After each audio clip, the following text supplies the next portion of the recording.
ফল দই মিষ্টি এনেছিল, সেগুলোই নিচ্ছি। ও তাই? তো দেখি কি কি এনেছে বাবু তোমার বাড়ির জন্য। এই তো এইগুলো। দেখি প্যাকেটগুলো সব খোলো তো। এখন সব প্যাকেট খুলে দেখবেন? ও নিচে দাঁড়িয়ে আছে, ক্যাব চলে এসেছে। এই তাহলে এই জিনিসপত্রগুলো দেখাতে তোমার দেখছি খুব অসুবিধে। না মা, এই তো ফ্রিজেই রইলো, আপনি দেখে নেবেন সময় করে। এখন আমি আসি। ও কি ওগুলো নিয়ে যাবে না? না মা, এসব থাক।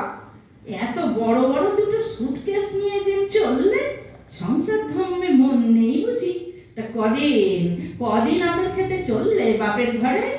কেন, আপনার বাবু আপনাকে কিছু বলেনি? কি কি বলবে কি? ওই তো আমায় বললো, একে আমাদের এই ছোট বাড়ি, তার উপর দিদি এসে আছে, এতে রান্না বান্না তোমার তো খুব অসুবিধে হচ্ছে। এখন কদিন তুমি তোমার বাড়িতে গিয়ে থাকো, দেখি একটা ছোটখাটো ফ্ল্যাট জোগাড় করে তোমাকে নিয়ে আসবো, তারপর আমরা ওখানেই থাকবো। ও বাবু, তুই একই মতলব করলি রে? হ্যাঁ, আমি একা এই বয়সে কি করে তোদের ছেড়ে থাকবো বাবু? এমন কাজ আমার বাবু করতেই পারে না। এত বিলাপ করার কিছু নেই তো মা, আমি কিছুদিন দিদির ফ্ল্যাটে থাকবে, কদিন আমাদের সাথে আমাদের ফ্ল্যাটেও থাকতে পারে।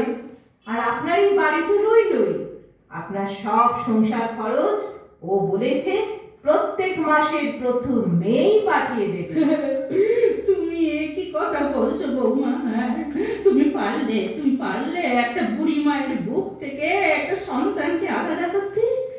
জানি জানি, সব তোমার বাবা মায়ের শিক্ষে। ওরে বাপ রে, ও আমার বুকের ভেতরটা কিরম দরপর করছে, ও কি যন্ত্রণা! ও বাবা গো, এই চোখের সামনে সব অন্ধকার। ও বাবু, কোথায় আছিস রে বাবু? আমার মনে হচ্ছে আমি অজ্ঞান হয়ে যাচ্ছি। এই গেলাম গেলাম। আচ্ছা, মা, মা, চোখ খুলুন, আস্তে আস্তে চোখ খুলুন। এখন একটু ভালো লাগছে? এবার একটু উঠে বসুন দেখি।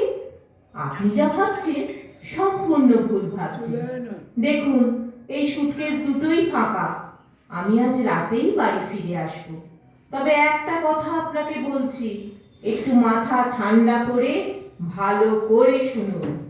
আমার বাবা মা কেউই এই বাড়ি ছেড়ে, আপনাকে ছেড়ে আলাদা করে সংসার পাতার মন্ত্রণা দেয়নি, আর কোনোদিন দেবেও না। কারণ তাদের কাছে মেয়ে আর বাড়ির বউ দুজনেই সমান। পারলে আজ জামাইবাবু এলে দিদিকে বুঝিয়ে ওনার পথে ওর নিজের বাড়িতে পাঠিয়ে দেবার চেষ্টা করবেন মা। আমি জানি আপনি সংসারী মানুষ, কারো সংসার ভাঙলে তো আপনার ভালো লাগবে না। এখন তাহলে আমি আসি। চলে কোথায়? চলে কোথায়? দাঁড়াও। আরে তোমার বাবা মনে হয় খুব উদার মনের মানুষ, তারা তাদের জামাইকে সব রকম খাতির যত্ন করবেন।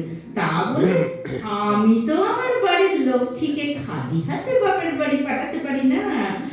এসব জিনিস নিজে হাতে গুছিয়ে দিলুম। মাকে গিয়ে বলবে আমি ওনাদের কুশল কামনা করেছি ঈশ্বরের কাছে। আরে ওটাও তো আমার কুটুম বাড়ি বলে কথা। আরে দেখি বাহারটা দেখি। এই বাদলুম ষষ্ঠীর শুধু। সুখে থাকো মা, সুখে থাকো, সুস্থ থাকো মা। থাক থাক থাক, আর নিচু হতে হবে না। তাহলে ওই সন্ধ্যের মধ্যে ফিরে এসো, রাগ করো না।